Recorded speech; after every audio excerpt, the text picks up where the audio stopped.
Palavra da Verdade, com Hernandes Dias Lopes. Irmãos queridos, nós vamos abrir a Palavra de Deus no livro do profeta Isaías, capítulo 40, e nós faremos a leitura dos versos 12 até o verso 31. Profeta Isaías 40, versos 12 a 31.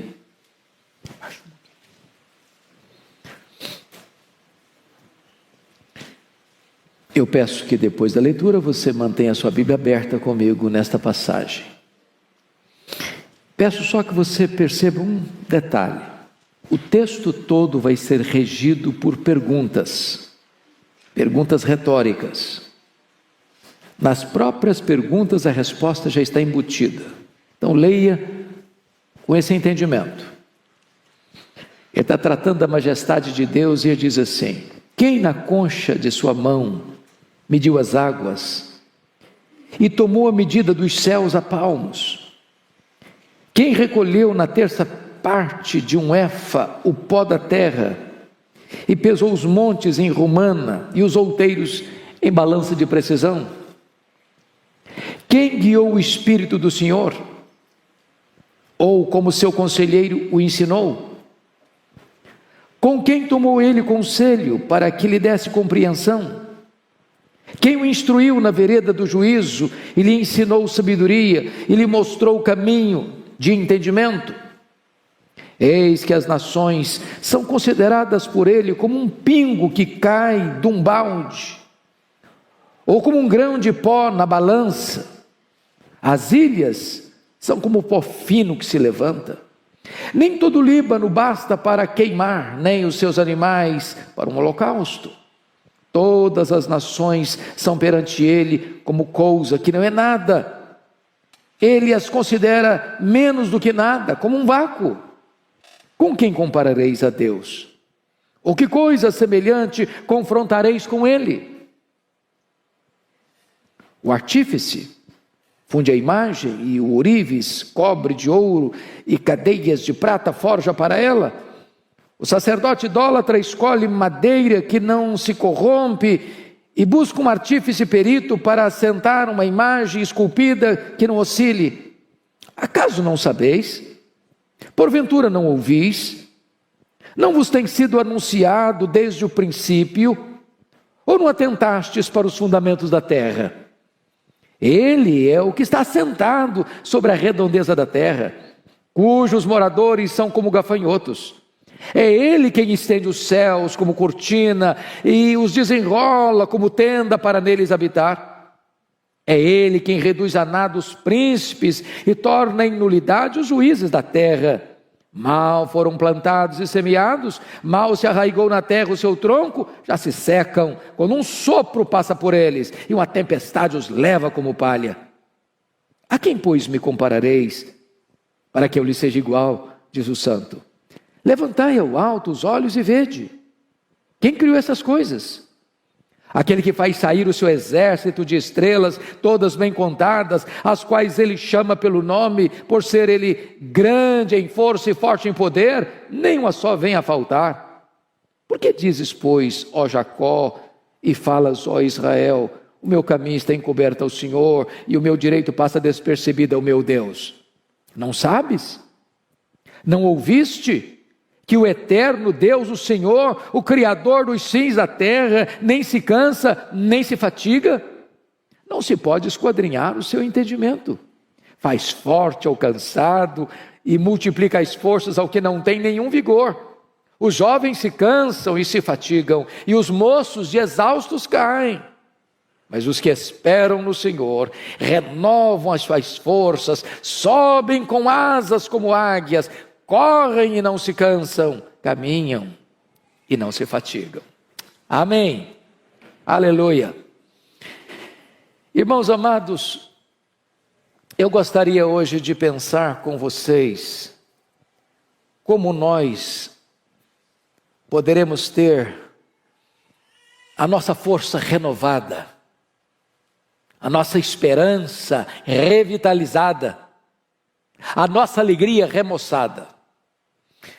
O profeta Isaías, ele está tratando aqui da majestade de Deus, da grandeza de Deus, da soberania de Deus. E eu não encontro nenhuma razão mais eloquente do que esta para termos uma igreja viva e uma igreja forte. A Bíblia diz que o povo que conhece a Deus é um povo forte e um povo ativo. A W. Tozer, que foi talvez um dos mais importantes escritores do século passado, ele diz que o maior problema da igreja, e ele está falando da igreja do século passado, e nós falamos da igreja de hoje, é que muitas vezes nós passamos a maior parte do tempo olhando para o nosso próprio umbigo, tomando o nosso próprio pulso. Se nós conhecermos a Deus, prosseguirmos em conhecer a Deus, isso é a própria essência da vida eterna. Foi Jesus quem disse: a vida eterna é esta, é conhecer a Deus e conhecer a Jesus Cristo, a quem tu enviaste. Mas quem é o nosso Deus? Quão grande é o nosso Deus? Quão poderoso é o nosso Deus? Quão digno de confiança é o nosso Deus? Quão digno de honra e glória é o nosso Deus? Pois bem, no texto que nós acabamos de ler, ele vai mostrar para nós a grandeza desse Deus. Primeiramente, notem comigo, em relação à própria criação que existe. Notem, por favor, o versículo 12, o que está escrito: quem na concha da sua mão mediu as águas e tomou a medida dos céus a palmos? Quem recolheu na terça parte de um éfa o pó da terra e pesou os montes em romana e os outeiros em balança de precisão? Ele está usando uma linguagem poética, mas ele está usando uma figura para nós incompreensível. Vejam vocês, mediu as águas na concha da sua mão? Se você pensar no Pacífico, no Atlântico, no Índico, no Mediterrâneo, nos mares, nos rios, pensa o que é isso?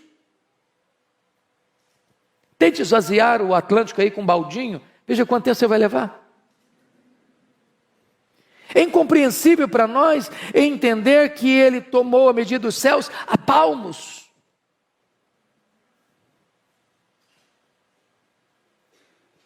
Mas qual a extensão dos céus?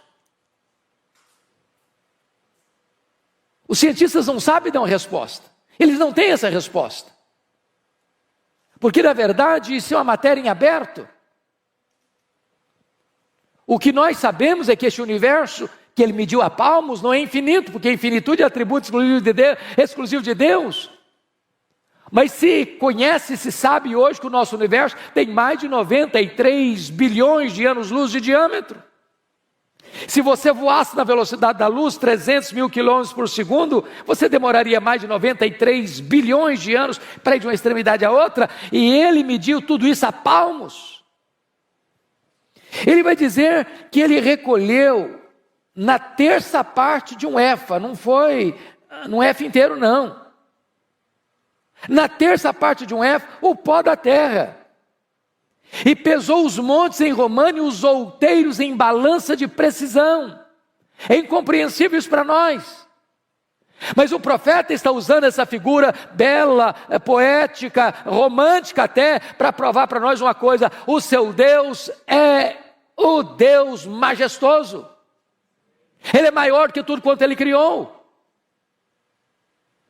Veja comigo o verso 26.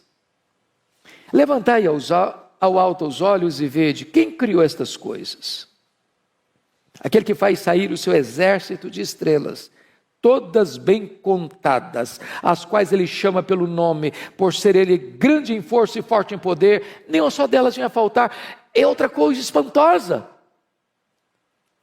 Porque os cientistas dizem que tem mais estrelas no firmamento que todos os grãos de areia de todas as praias e desertos do nosso planeta. Ele não apenas criou todas elas, ele batizou cada uma delas pelo nome. E porque ele é forte em força e grande em poder, quando as chama pelo nome, nenhuma só delas vem a faltar. Este é o seu Deus, majestoso, glorioso, absolutamente digno de honra, de glória e de louvor da sua igreja. Mas em segundo lugar, veja comigo nos versos 13 e 14, que ele vai mostrar a grandeza do seu Deus em relação ao saber, ao conhecimento. Ele diz assim: quem guiou o Espírito do Senhor? Ou como seu conselheiro o ensinou? Com quem ele tomou conselho para que lhe desse compreensão? Quem o instruiu na vereda do juízo e lhe ensinou sabedoria e lhe mostrou o caminho do entendimento? Ele está perguntando em outras palavras para nós assim: em que escola ele estudou? Qual foi a faculdade que ele fez? Onde ele fez a sua pós-graduação? Onde ele fez seu mestrado? Onde ele fez seu doutorado? Onde ele fez seu pós-doutorado? Quem foi o professor de Deus? Quem instruiu a ele? Quem ensinou a ele? Quem deu a ele conhecimento? E aqui está algo tão sublime, porque todo saber procede de Deus, toda ciência emana de Deus. Ele é a fonte de todo conhecimento, Ele é a fonte de todo saber. É por isso que nós, povo de Deus, não desprezamos o nosso cérebro. Nós não jogamos o nosso cérebro fora. É por isso que nós valorizamos toda a ciência, todo o saber, porque toda a ciência, todo o saber e toda a verdade procede de Deus, porque Ele é a fonte de todo o saber, de todo o conhecimento, de toda a ciência. Nós sabemos fragmentadamente, Ele sabe completamente. Nós sabemos parcialmente, Ele sabe o todo. Nós conhecemos em parte, mas então Ele conhece tudo. E haverá um dia em que Ele vai abrir para nós o painel do saber, e nós conheceremos como também somos conhecidos. Esse Deus é digno de honra e de glória. Mas, em terceiro lugar, confira comigo aí os versos 15 a 18, porque vai mostrar a grandeza de Deus, não só em relação à criação, não só em relação ao saber, mas em relação às grandes potências da época, as grandes nações da época. Veja, por favor, versos 15 a 18. Eis que as nações são consideradas por ele como um pingo que cai de um balde, ou como um grão de pó na balança. Olha o verso 17. Todas as nações são perante ele como coisa que não é nada. Ele as considera menos do que nada, como um vácuo. E ele usa uma linguagem aqui tremenda. Porque um pingo que cai de um balde, não dá para refrescar o chão ressequido, nem matar a sua sede. Ele olha para essas grandes potências, pense comigo nas potências do passado, o Egito, a Síria, a Babilônia, Império Medo-Persa, Império Greco-Macedônio, Império Romano. Pensa comigo hoje, Estados Unidos, China, Japão, Alemanha, Reino Unido, França, Europa, os países da África, os países da Ásia, os países da Oceania, os países da América do Norte, Central, do Sul.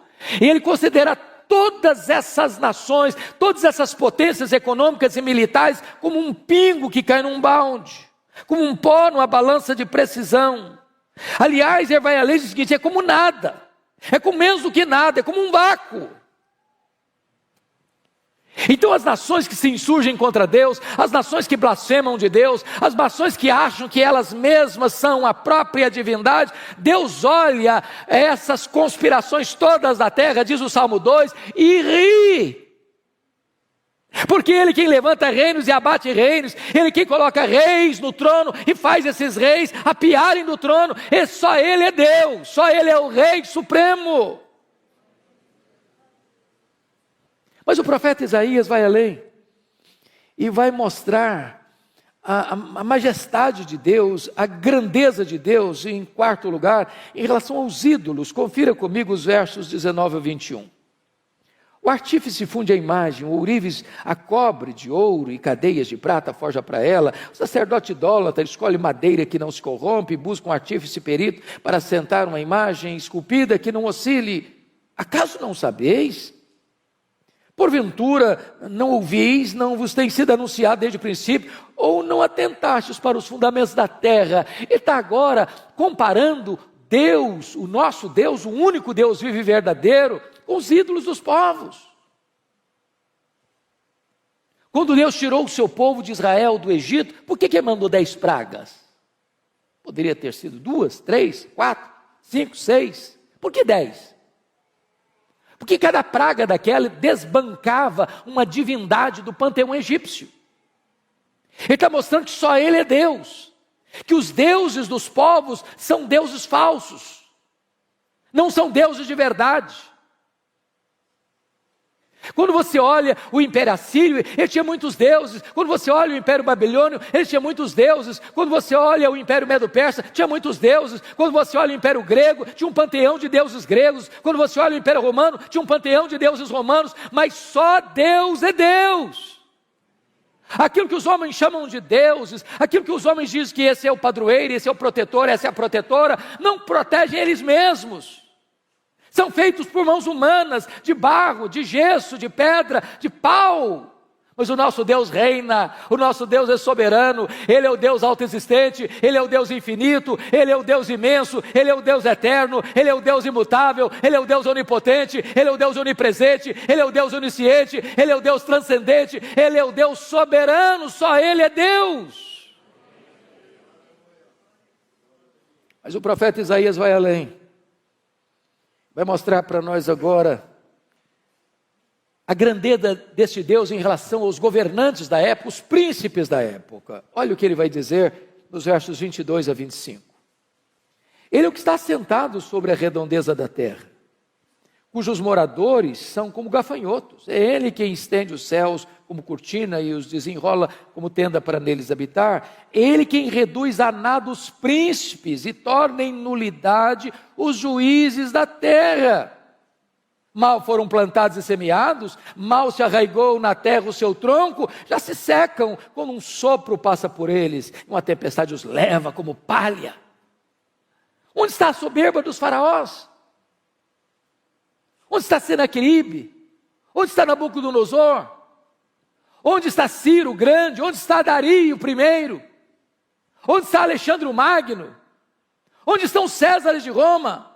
Onde está Júlio César? Onde está César Augusto? Onde está Tibério César? Onde está Calígula? Onde está Cláudio? Onde está Nero? Onde está Domiciano? Onde está Décio? Onde está Diocleciano? Onde estão os grandes imperadores? Onde estão os grandes reis?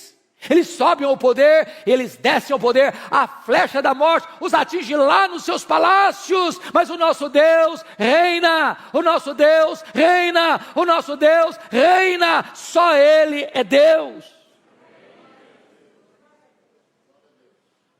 E agora, o profeta Isaías vai mostrar para nós as implicações disso.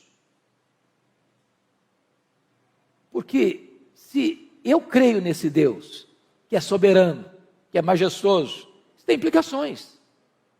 Tem implicações. Então vejam comigo como é que Isaías vai aplicar isso no verso 27. Porque, pois, dizes, ó Jacó, e falas, ó Israel, o meu caminho está encoberto ao Senhor, e o meu direito passa despercebido ao meu Deus. Aí você começa a perceber que as próprias queixas do povo tinha a ver com o fato, o povo não estava conhecendo o seu Deus. Aliás, lá no começo do livro, Isaías diz que o boi e o jumento conhecem o seu dono. Mas o povo de Israel não estava conhecendo o seu Deus. Se nós não conhecermos a Deus, irmãos, nós seremos um povo fraco, tímido, acovardado. Nos assustaremos com qualquer barulho produzido pelos homens. E aí o profeta pergunta assim: por que dizes, ó Jacó, e falas, ó Israel, o meu caminho está encoberto ao Senhor, o meu direito passa despercebido ao meu Deus? Nota que são duas queixas graves contra Deus. A primeira delas é que Deus não está notando o que está acontecendo. A segunda é que Deus é injusto.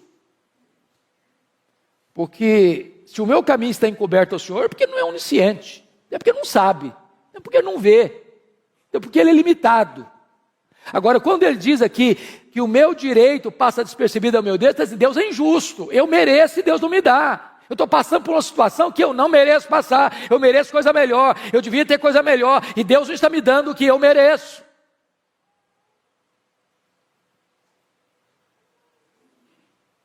Aí o profeta responde assim, verso 28, não sabeis, não ouviste, ou não sabes, não ouviste, que o eterno Deus, o Senhor, o Criador dos fins da terra, nem se cansa, nem se fatiga, não se pode esquadrinhar o seu entendimento. Então, quer dizer uma coisa para você, Deus não fica lá no céu esfregando as mãos, Deus não é pego de surpresa, Deus não fica em apuros, Deus não está lá sem saber o que fazer com a pandemia, Deus não está lá sem saber o que fazer com os dramas que você está vivendo. Ele é Deus, ele não fica cansado, ele não fica fatigado, ele não fica em apuros, ele não fica contra a parede.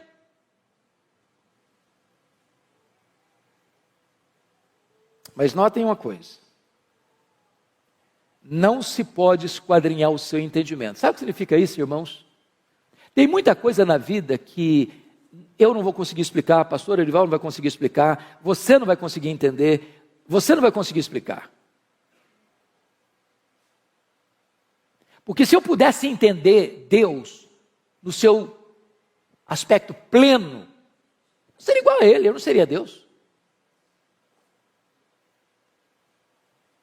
Eu sempre serei limitado. Os atributos incomunicáveis de Deus nós não teremos nem no céu. Há coisas que você e eu não vamos entender. Eu fico olhando a história do Jó, por exemplo, que foi golpeado na vida financeira, na saúde, no casamento, nas amizades e com os filhos. E o que Jó fez? Ele perguntou, ele quer saber. Ele fez 16 perguntas, por quê, por quê, por quê, por quê, por quê? Ele fez 34 queixas contra Deus. E a resposta de Deus para ele foi o silêncio. E quando Deus falou, Deus não respondeu nenhuma das 16 perguntas, nenhuma das 34 queixas, ao contrário, Deus fez 70 perguntas para ele. A Bíblia diz que Deus o restaurou, mas Deus não explicou. O que Deus promete para você é restauração, nem sempre explicação. Às vezes você diz assim, pastor, é verdade, eu vou chegar lá no céu com a minha listinha de perguntas, eu vou querer saber muita coisa. Não vai querer nada. Vai querer nada, sabe por quê? O céu é autoexplicativo. Primeiro instante que você chegar no céu, todas as suas dúvidas terão sido dissipadas. Lá não tem interrogações, lá não tem perguntas, lá tem respostas. Lá nós conheceremos como somos conhecidos. A nossa leve e momentânea tribulação aqui produzirá para nós eterno peso de glória, acima de toda comparação. Mas ele prossegue no texto, confira comigo no verso 29, quando ele diz assim, esse Deus faz forte ao cansado e multiplica as forças ao que não tem nenhum vigor. Talvez você está hoje aqui, meu irmão, de tanque vazio. Talvez você está aqui andando na reserva. E eu quero dizer para você que Deus trouxe você aqui nesta noite para dar uma B12 na sua veia espiritual. Deus trouxe você aqui hoje para dizer o seguinte, olha meu irmão, você não precisa andar fraco e abatido não, você pode ser fortalecido, o Deus Todo-Poderoso é o seu Deus, é o seu Pai, e Ele está aqui hoje para fortalecer você, levantar você. Ele diz no verso 30, confira comigo, os jovens se cansam e se fatigam, e os moços exaustos caem. O que ele está dizendo? Hoje eu assisti o sermão do pastor Ivaldo, às 8 horas, e ele deu uma pincelada nesse assunto aqui. Se você confiar, jovem, na sua força, o jovem tem vigor, ele é forte, ele enfrenta a luta e vai para frente, vai para cima, ele tem força, ele tem vigor, mas isso é limitado, sabia? Tem muito jovem cansado, tem muito jovem arquejado, tem muito jovem fatigado. E é Deus, e só Deus pode multiplicar suas forças, renovar seu ânimo, dar esperança para você. Por isso o texto no verso 31 diz algo sublime. mas os que esperam no Senhor. Renova as suas forças. Não é o forte na sua força, não é o sábio na sua sabedoria, não é o rico na sua riqueza, é os que esperam no Senhor. Não é o trabalho que você tem, não é a empresa que você dirige, não são os negócios que você tem, não é a tradição da sua família, não é os diplomas que você granjeou nos seus estudos acadêmicos, é os que esperam no Senhor. E aí ele faz uma comparação interessante. Os que esperam no Senhor renovam as suas forças, sobem com asas como águias, correm e não se cansam, caminham e não se fatigam. E eu fico sempre curioso quando leio isso aqui, porque eu li alguns livros de oratória, alguns livros de retórica, e quase todas as obras que eu li, se não todas, nesta área, diz que um discurso precisa terminar lá em cima e não lá embaixo. E se você e eu fôssemos o escritor desse versículo aqui, talvez seguindo as leis da retórica, da oratória, nós mudaríamos os verbos. Nós leríamos assim: os que esperam no Senhor caminham e não se fatigam, os que esperam no Senhor correm e não se cansam, os que esperam no Senhor sobem com asas como águia. Não é assim? Corre, anda, corre e voa. Só que o profeta bota não em grau ascendente, mas em grau descendente. Por quê? Muito provavelmente, porque as nossas forças são drenadas, desidratadas. Não é nas poucas vezes que nós voamos, nem nas algumas vezes que nós corremos. Tem muita gente que não consegue correr mais, o joelho não deixa. Me too. Mas às vezes a gente fica estressado, cansado, esgotado. É na dinâmica da vida, do andar. É a rotina da vida. Levar filho para a escola, pegar filho da escola, levantar cedo e ir para o trabalho, voltar do trabalho para casa. Domingo após domingo, vir para a igreja, voltar da igreja para casa. Essa rotina do andar esgota você. E Deus é poderoso hoje aqui para renovar-nos. Enquanto voamos, enquanto corremos, enquanto caminhamos.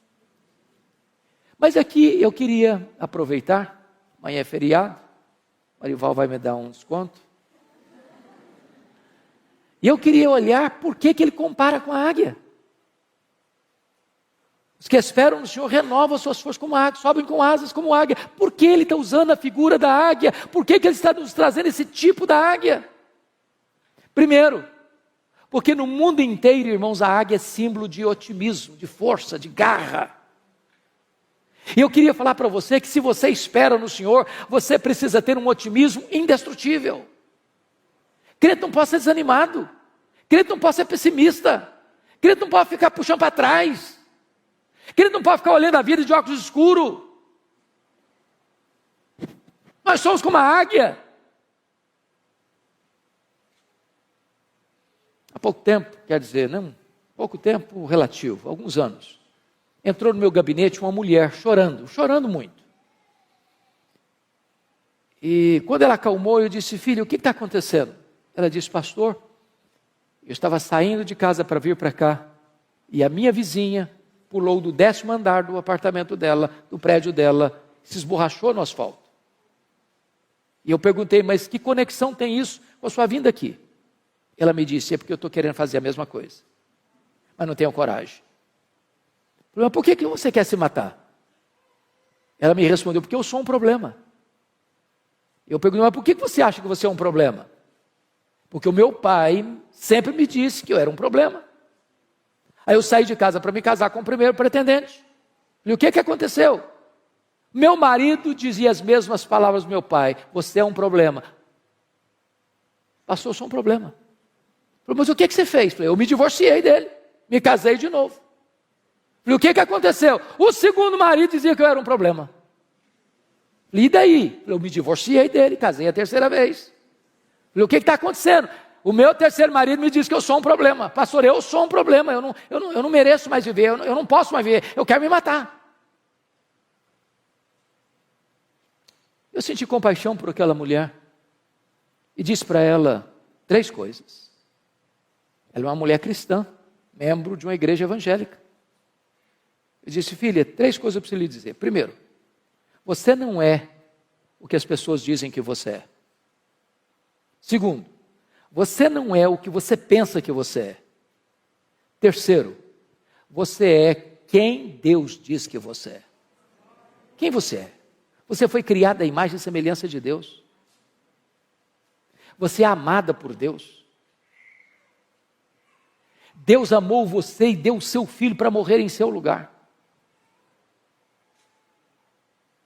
Você é a menina dos olhos de Deus. Nunca olhe para você e despreze você, porque quando você despreza o projeto, você está desprezando o projetista. Valorize, porque você tem valor em Cristo. Em Cristo você é precioso, você é preciosa. Então lute pela sua vida, em vez de desistir dela. Mas ainda, irmãos, em segundo lugar, se nós somos como a águia, isso nos ensina uma segunda lição, o princípio da piedade progressiva. Diz os estudiosos que a águia sempre gosta de voar alto, alto, alto, sempre um pouquinho mais alto. O que significa isso se somos como a águia? Significa que o crente não pode ficar de altos e baixos, de avanços e recuos, em zigue-zagues na vida. Temos que voar alto, viver altaneiramente, pensar nas coisas lá do alto. Nós somos cidadãos dos céus. Aqui nós estamos como peregrinos e forasteiros. Aqui não temos casa permanente. Aqui não está o nosso lar permanente. Aqui não está a nossa pátria permanente. Nós somos testemunhas aqui, mas estamos a caminho da glória. Há uma outra ave que não consegue voar bem, sabia? Os voos são curtos, são baixos e desastrosos. É o pelicano. Mas sabe por que o pelicano não sabe voar alto, não consegue voar alto? É porque tem um papo muito grande. Sabe por que alguns crentes não conseguem voar alto? Tem um papo muito grande. Gente ensimesmada, gente narcisista, gente egoísta, gente que se sente um gigante quando não passa de um pigmeu. Mas a águia nos ensina uma outra coisa impressionante. É o princípio da dependência de Deus, total. Se você já viu uma fotografia, ou já viu uma águia de perto, ou uma fotografia bem feita, ou um desenho bem feito, você vai perceber que a águia tem as asas enormes, aparentemente desproporcionais ao tamanho do corpo. E por quê? Certamente não foi um cochilo do Criador, não foi um erro anatômico de Deus. A águia tem as asas tão grandes, sabe por quê? Porque ela faz voos muito altos e muito longos. Então a águia não fica ruflando as suas asas como um beija-flor. Ela chega lá nas alturas, aplana as asas e deixa que o vento a carregue. Se nós quisermos vitória na nossa vida espiritual, não é na força do braço, não é na força do nosso conhecimento, não é na autoconfiança. A Bíblia diz: não é por força, não é por poder, é pelo meu Espírito, diz o Senhor dos Exércitos. A Bíblia nos fala da plenitude do Espírito Santo. Nós temos que ser levados pelo vento do Espírito, para termos uma vida sublime, altaneira, para a glória de Deus. Mas, amados irmãos, os estudiosos foram olhar a águia e descobriram uma coisa aqui impressionante. A águia tem a capacidade lá nas alturas, a 1000 metros, olhar lá embaixo e ter clareza do alvo. E ela faz um voo como uma flecha para atingir o seu alvo. Quando foram pesquisar sobre isso, descobriram que nós temos na nossa retina um dispositivo chamado de fóvea, que nos dá a capacidade de olhar um quadro geral e nos concentrar num quadro específico. como se eu estivesse olhando para o Arival, pastor Arival, mas não perdendo de vista o auditório. A capacidade que eu tenho de tirar um close do rosto dele sem perder vocês, é que eu tenho na minha retina esse dispositivo chamado fóvea. A águia, os estudiosos descobriram, ela tem 3 fóveas. Ela ao mesmo tempo consegue enxergar um alvo acima, na frente e embaixo. Mas se nós somos com a águia, o que significa isso? Nós temos que ter visão para cima, para o alto, para Deus.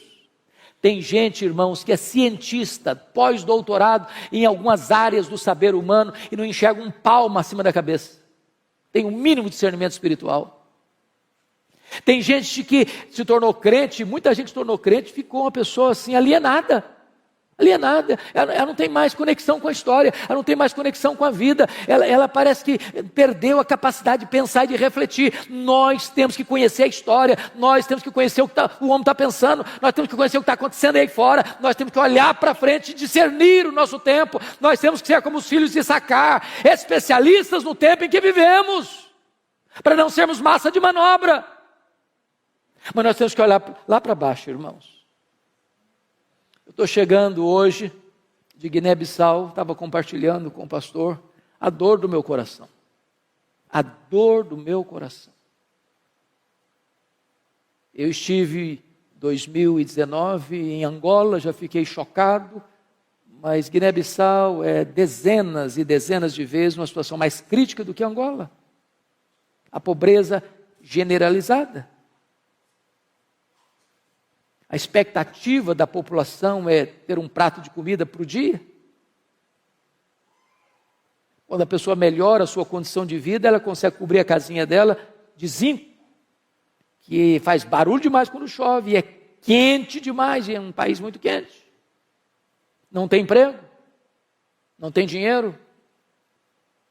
Estava retornando, conversando com a médica que estava lá, prestando serviço de caridade, e ela disse que o único hospital, as camas estão podres e não tem o mínimo de remédio, mas o mínimo, o básico do básico.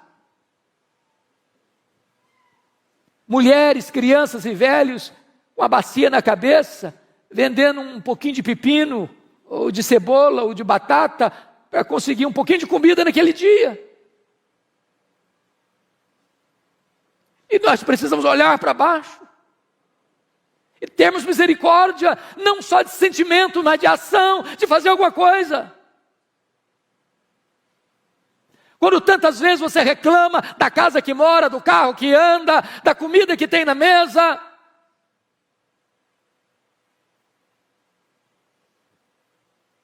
Mas ainda, irmãos, me permita 2 coisas para encerrar.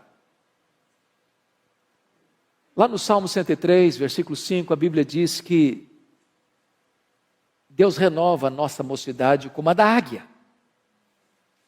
Isso é impressionante para mim. Porque se Deus renova a minha mocidade como Deus renova a mocidade da águia, eu tenho que saber como é que Deus renova a mocidade da águia. E a águia tem uma capacidade de superação incrível.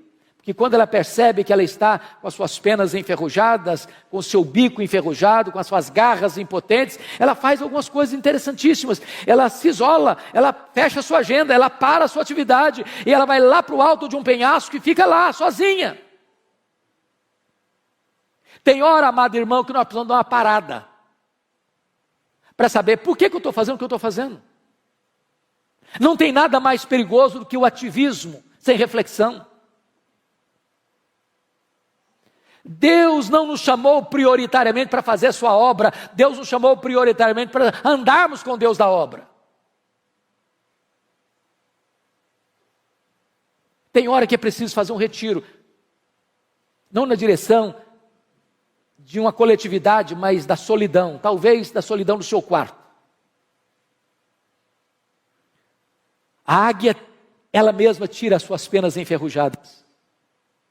Talvez é hora de você tirar algumas penas enferrujadas. O pastor já explicou dos pecados. Alguns pecados, alguns hábitos, alguns vícios, algumas manias, algumas idiosincrasias. Que se grudaram, que viraram hábito, que viraram vício. Que é preciso tirar. Vai doer, vai sangrar. Mas enfrente isso se você quer ser restaurado por Deus. A águia amola o bico na pedra para tirar aquela ferrugem. Irmãos amados, se nós queremos restauração de Deus, nós precisamos afiar o bico, sabia? Tem muito crente entrando em brigas feias, nos bastidores da internet. Brigas horríveis, falam mal uns dos outros, criando contenda uns com os outros. Está na hora de parar com isso, não perder tempo com isso, para ler um pouco mais a nossa Bíblia, orar um pouco mais, buscar mais a Deus, consagrar-nos mais, usar melhor o nosso tempo. A águia bate com as garras na pedra, para que aquelas garras frágeis caiam e possam surgir novas garras fortes. Nós precisamos de armas, não enferrujadas, mas poderosas em Deus, para destruir fortalezas e anular sofismas. Quando a águia termina todo esse processo, daqui a pouco ela vai se remoçando, as penas vão nascendo, o bico vai nascendo, as garras vão nascendo, e ela sai de lá completamente remoçada para dar início novamente às suas atividades. Mas eu quero concluir, porque está escrito lá em Jó, talvez se você pudesse conferir comigo, Jó capítulo 39, e esse é um dos textos mais incríveis da Bíblia, versículo 27 e 28, está escrito assim em Jó 39, 27 e 28. Ou é pelo teu mandado que se remonta a águia e faz alto o seu ninho, habita no penhasco onde faz a sua morada, sobre o cume do penhasco, em lugar seguro. Olha que lição, se nós somos como a águia. A águia coloca o ninho dos seus filhos no alto dos penhascos, longe dos predadores. Meus irmãos, se existe uma geração que tem predador de criança, é a nossa geração.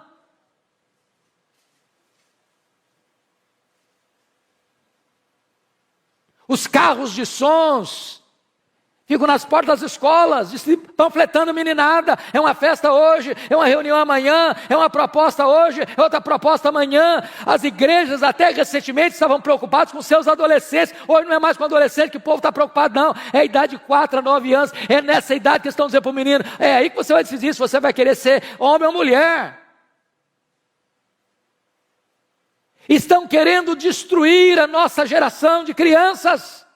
E nós, pais, precisamos colocar o ninho dos nossos filhos no lugar alto, longe dos predadores.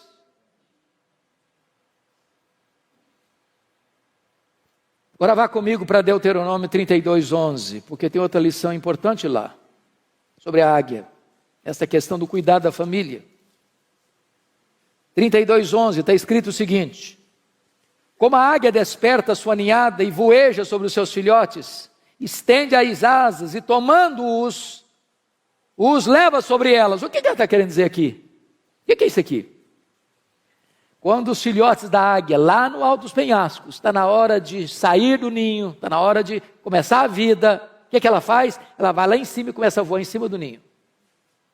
Sabe o que ela está dizendo para os filhotes? Olha para mim, faça o que eu faço, siga o meu exemplo. Nós ensinamos mais os nossos filhos com exemplo do que com palavras, porque os nossos filhos nos veem mais do que nos escutam.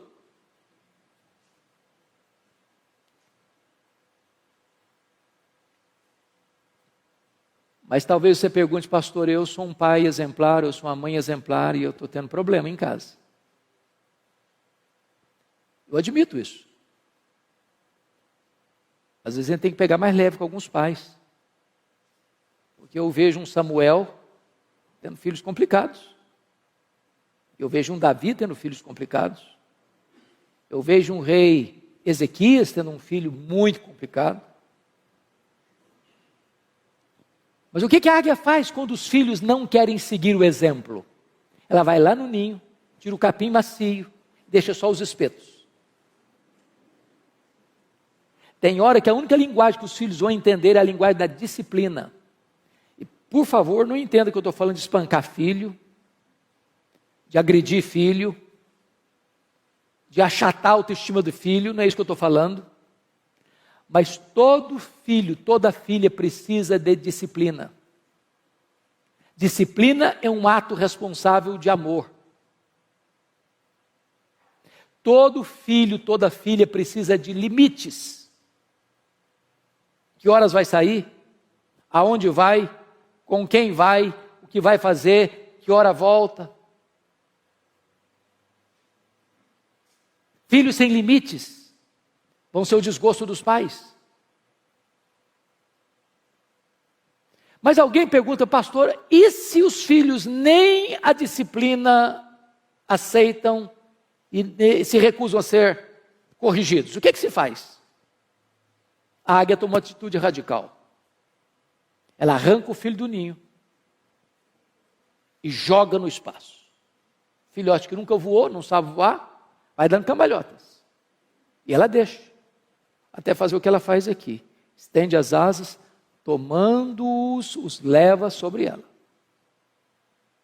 E ela faz isso uma, faz isso duas, faz isso 5, faz isso 10 vezes, até que o filhote aprende a voar sozinho. A lei da águia é esta: meu filho precisa ser meu discípulo.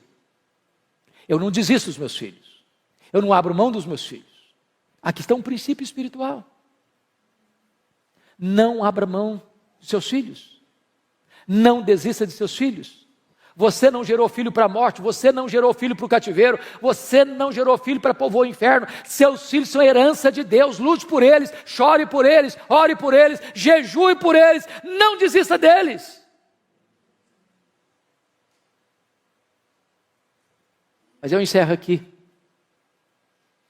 contando para vocês um fato que marcou minha vida, quando li essa história, há muitos anos. Aconteceu no Rio de Janeiro. Uma escola militar, de orientação militar, filho de um militar. Esse menino chamava Netinho. E um dia a professora do Netinho, ele era um pré-adolescente, foi abordado pela sua professora, porque a professora entendeu que ele estava colando na prova. Tomou a prova dele, deu 0, chamou os pais e expôs a situação diante do menino. Os pais ficaram muito aborrecidos com o filho, o menino muito envergonhado. Na volta para casa, o Netinho disse: papai e mamãe, eu posso explicar o que aconteceu? Os pais disseram: não, nós estamos com vergonha do que você nos fez passar, você não tem o direito de falar conosco. E o menino murchou, encolheu, rendido a uma grande tristeza. Passou uma semana: papai e mamãe, posso falar com vocês? Não, você não tem o direito de falar conosco. E o menino se entregou a uma profunda tristeza. Depois de uns 15 dias, o menino muito triste, sem poder falar com os pais, o pai pegou a mãe, foram ao supermercado fazer compra, deixou o revólver, ele era militar, em cima da geladeira. Netinho pegou um papel, pegou uma caneta, começou a escrever uma carta. Diz: papai e mamãe, me perdoem, mas eu não suportei a dor de não poder olhar nos olhos de vocês e falar com vocês. Falar que eu fui inocente. A minha professora se equivocou. Mas eu não tive o direito de me defender, nem mesmo com vocês. Eu não aguentei essa dor, me perdoem. Pegou o revólver do pai, deu um tiro na cabeça. Quando os pais chegaram, o Netinho estava caído numa poça de sangue, com o revólver de um lado, a carta do outro. E aquilo mexeu com a nação brasileira, trazendo um alerta para nós. Nossos filhos não são perfeitos, como nós não somos perfeitos. Se eles errarem, precisamos perdoá-los. Nós temos que ter comunicação aberta com os nossos filhos, para ouvi-los, e ajudá-los, e a encorajá-los, e a soerguê-los, e a dar a eles a oportunidade de botar o pé na estrada e continuar caminhando para a glória de Deus.